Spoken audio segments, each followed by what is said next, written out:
Sedulur santuy, assalamualaikum warahmatullahi wabarakatuh. Video kali ini agak berbeda. Jadi di video kali ini aku mau menceritakan pengalaman-pengalaman aku ketika aku naik gunung. Ada apa aja dan apa ceritanya ketika aku naik gunung. Jadi simak terus videonya ya. Aku mendapatkan dua pengalaman yang lumayan Jadi pertama aku akan ceritain aku naik Gunung Sumbing sekitar bulan November tahun kemarin, tahun 2020. Aku naik Gunung Sumbing sama 6 temen aku. Di situ ada Tempol, Bandi, Mas Boy, Willy, Denny, dan juga saya. Jadi kita dari Cilacap berangkat malam-malam waktu itu, hari Selasa malam. Kita nyampe sana Rabu. Jadi kita berangkat, kalau tanggalnya aku lupa. Kita berangkat dari sini jam 11. Kita lewat dusun Butuh Kaliangkrik ya. Kita lewat pendakian Sumbing, dusun Butuh Kaliangkrik, kita lewat situ, jalur situ. Jadi kita lewat situ, kita nyampe situ pagi. Dan habis itu kita packing di parkiran ya, packing di parkiran. Habis packing di parkiran, kita langsung ke base camp Butuh Kaliangkrik. Sampai di sana kita santai-santai, ngopi, makan, sarapan, registrasi, kesimaksi, bayar pendaftaran. Nah, pagi itu kita berangkat terlalu siang, jadi yang lain udah pada berangkat. Kita berangkat sekitar jam 9 lebih lah, antara setengah 10. Kita mulai start dari base camp setengah 10. Kita jalan. Tadinya kita mau ojek waktu itu, cuman nggak ada ojeknya. Kita jalan dari base camp sampai ke pos 1 memerlukan waktu sekitar 1 jam. Waktu itu kita 1 jam setengah lah waktu itu. Di pos 1 itu ada warung cuma satu-satunya di situ. Nah, sampai kita di pos 1 sekitar jam setengah 11 waktu itu, siang. Kita mendaki siang, kita istirahat. Nah, istirahat kita di sana, ada warung yang buka, kita masuk. Nah, sebelum masuk ke warung, di pos itu ada gardu tempat istirahat, belakangnya warung. Kita masuk ke situ. Di situ kita istirahat, dan yang punya warung nawarin, nanya dulu, dari mana nih? Kita dari Rombongan Cilacap. Terus saya nanya, kita ini yang terakhir ya Bu? Kayaknya sih ya Mas, kalian yang terakhir. Jadi kita istirahat, dan yang punya warung itu ngawarin kopi sama makanan dagangannya lah, itu dagangannya makanan. Kita pesen kopi nih, pesen kopi aja Bu. Kita pesen kopi. Yang punya warung nanya, berapa Mas? Ini ngopi semua Bu. Gitu. Oke, kita dibikin ini. Gitu. Jadi yang punya warung bikininnya 7 gelas. Kita kan berenam nih ya. Saya bingung, loh kok kenapa dikasih 7 gelas? Ibu, ini gak kebanyakan. Terus ibu yang punya warung itu katanya ngopi semua. Iya Bu, kita ngopi semua. Ya udah, ini saya bikinin. Kok ada 7 Bu? Loh, sedangkan kita 6. Nah, ibu-ibu yang punya warung itu diam. Terus dia melihat ke saya. Terus dia melihat ke teman-teman saya. Nah, terus dia melihat ke arah gardu. Terus saya sempat bingung nih. Tapi karena saya kasihan, dia udah bikin. Udah deh Bu, nggak apa-apa. Saya nggak pikir kemana-mana ya. Saya pikir udah nggak apa-apa Bu, kita minum aja, biar aku yang minum. Jadi aku minum 2 gelas nih. Nah, udah bayar. Ibu, kita berangkat deh. Berangkat jam setengah 12. Nyampe deh di pos 3 jam 3 sore. Jam 3 waktu itu. Yang target awal kita mau ngecamp di pos 4. Cuman karena pas kita datang di pos 3, kita mau bikin makan siang. Karena udah telat kita makan. Karena ada badai, anginnya tuh gede. aku putusin buat kita ngecamp di sini aja, karena kita bahaya kalau kita jalan, siapa tahu nanti di tengah perjalanan menuju pos 4 kita ketemu badai kan susah. Akhirnya kita buka camp di situ. Kita buka camp jam 4, kita buka tenda, kita masak, makan, istirahat. Habis istirahat sekitar jam mau maghrib lah, sekitar jam 6. Jam 6 kita tidur nih, aku setenda bareng 3 sama Mas Boy sama Mas Tempol. Nah, di situ aku bangun sekitar jam 8. Aku bangun karena aku main pipis waktu itu, kencing nih, nggak bisa keluar karena hujan dan badai waktu itu.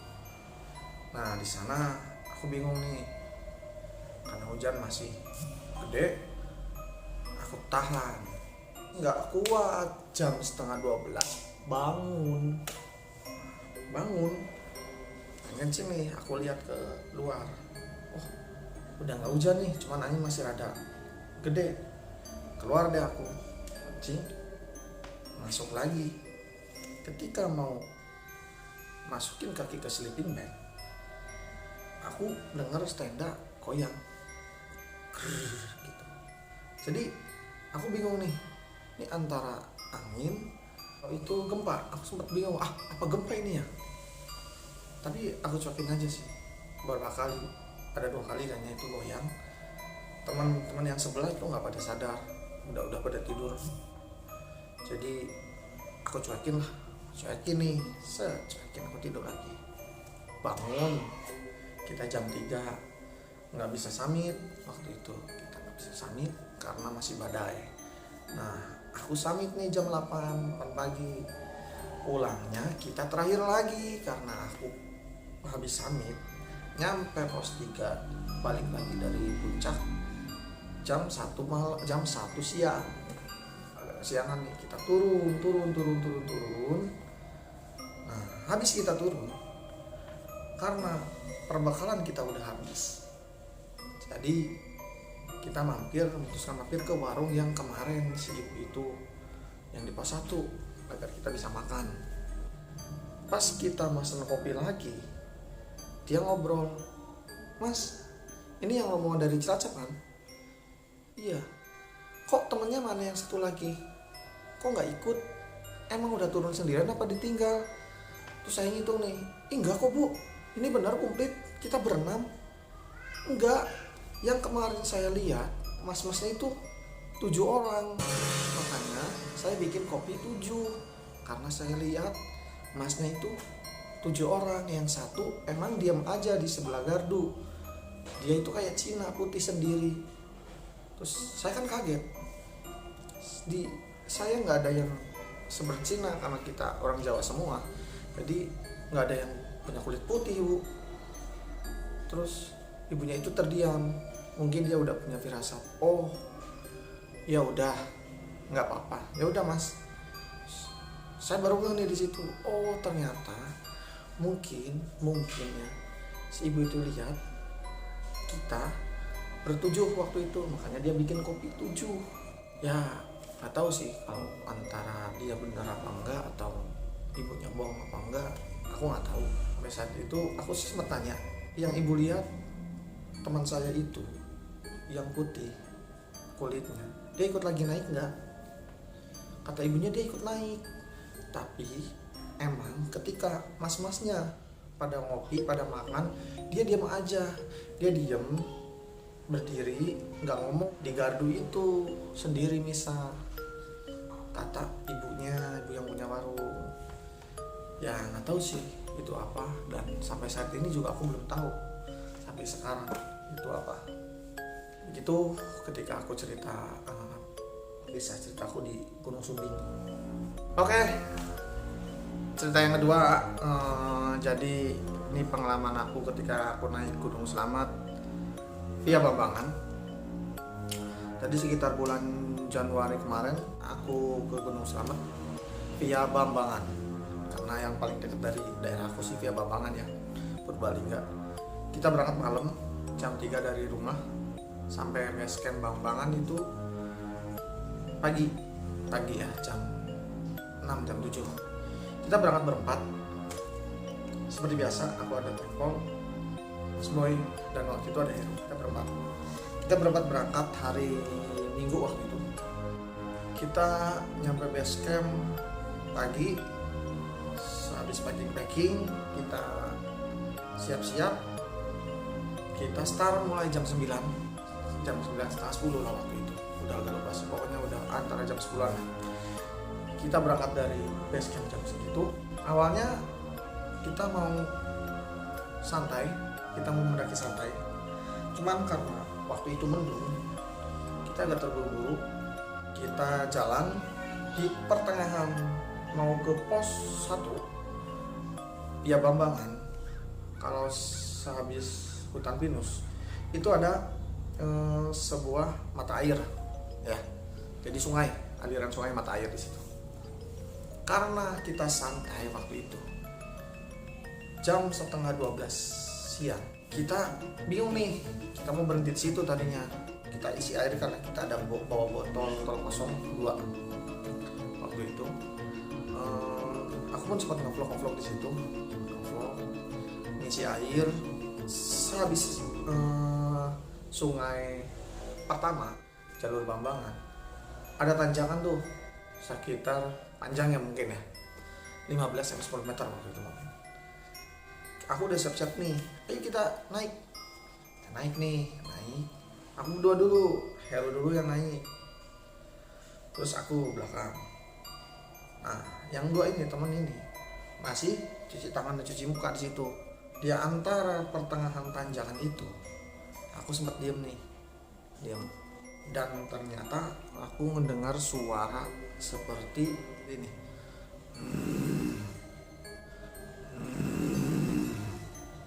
Aku dengar seperti itu 2 kali.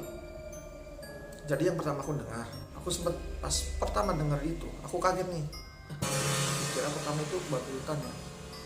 Cuman kalau babi hutan kan nggak berdengung, dia kan lebih ke kayak orang ngorok ya.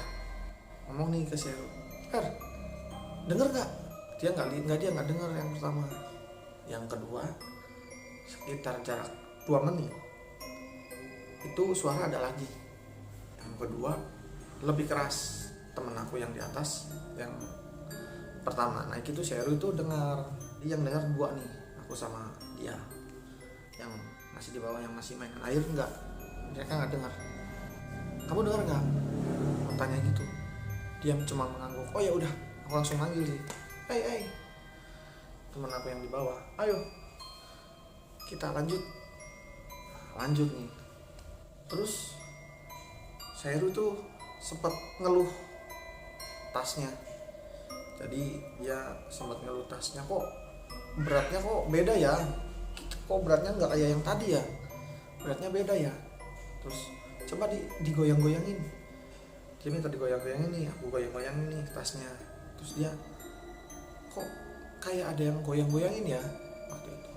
Tapi kita cuek aja, kita positif aja, kita langsung jalan pos 1, istirahat pos 1, kita jalan-jalan lagi pos 2, kita jalan terus. Di antara pos 2 ke 3 kita udah mulai hujan nih, gerimis. Nggak salah waktu 3 ke 4 atau ke 3 ya, pokoknya itu udah mulai hujan, gerimis. Kita udah pakai mantel set. Pos 3 udah reda lagi nih, kita copot udah nggak hujan. Pos 3 di antara jalur 3 mau ke 4 pos Samarantu itu. Jadi aku yang di depan, kedua kalau nggak salah itu kedua si Tono, ketiga si Heru, keempat si Tempel. Kita jalan gini nih, jalan di atas. Aku kaget karena ada binatang sejenis monyet, tapi itu bukan monyet dan gede. Jadi segede anak umur 3 tahun, segede itulah. Cuman kita lihat bayangannya, tapi dia nggak bersuara. Dia itu loncat loncatnya itu jadi dia cepet banget loncatnya, dan rantingnya pun nggak ada yang patah. Kalau bener monyet, itu monyet segede itu harusnya kalau ranting kecil tuh ada yang patah ya. Dia keliling terus ngikutin, dan karena logistik ada di tas saya paling depan, jadi saya agak panik nih. Yang saya takutin kalau itu benar monyet, dia turun ke sini. Jadi yang aku takutin itu emang itu benar-benar monyet, tapi yang aku lihat itu bukan monyet ya, jadi kayak monyet, cuman apa ya, mukanya itu nggak kelihatan, hitam semua. Ya, kalau benar monyet mungkin itu monyet, tapi ya yang saya lihat seperti itu. Dan mudah-mudahan ya kalau aku lihat itu monyet, mungkin dia monyet, cuman yang anehnya bisa segede itu. Dan juga dia bukan terbang sih, jadi loncatnya itu agak jauh ya, cepat banget loncatnya itu, agak jauh, jadi dari pohon ke pohon itu agak jauh. Nah, habis itu kita jalan nyampe di pos 4.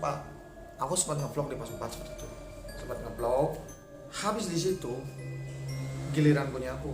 Tas aku tuh nggak ada air, hanya sleeping bag, tenda 1, terus makanan logistik, hanya seperti itu sih. Kok terasa berat dari jalur, habis dari pos 4 kita jalan itu terasa berat banget, sampai aku ketinggalan terus waktu itu. Si Heru dan si Mas Boy itu udah jalan agak jauh dikit juga di belakangnya. Jadi aku merasa tasku berat banget. Nah, aku sempat ngomong, tas aku kok berat banget ya, mau tuker. Terus aku mikir enggak karena teman-teman aku sebenarnya lebih berat karena mereka ada air, tapi di tas aku itu nggak ada air. Cuman anehnya itu berat sampai hampir pos 5.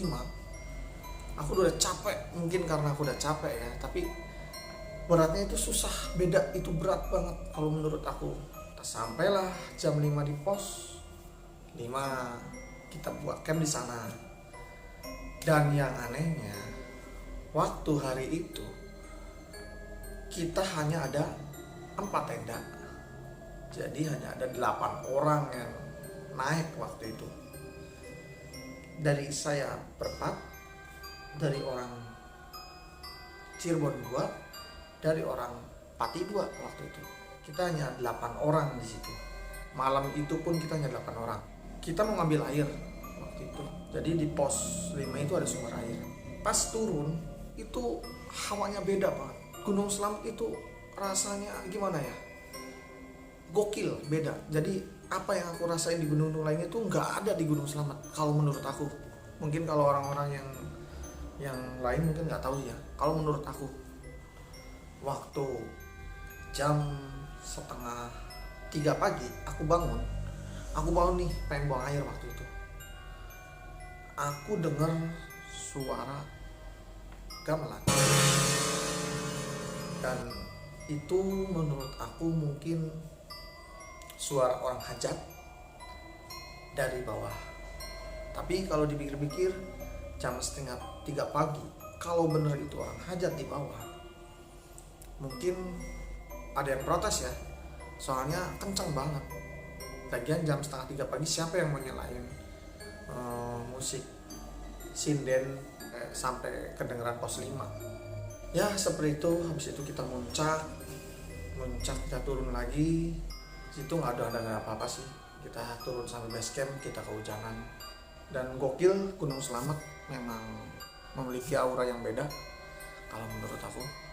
Kalau buat jalan sendirian, mungkin kalau buat aku harus pikir panjang dulu di Gunung Slamet ini.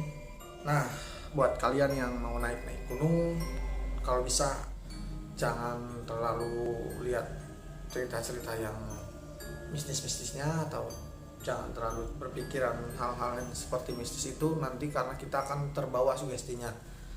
Ya, seperti itu. Oke, jadi segitu cerita pengalamanku ketika aku naik gunung. Agak sedikit lumayan merinding. Jadi itu hasil hasil dari pengalaman aku.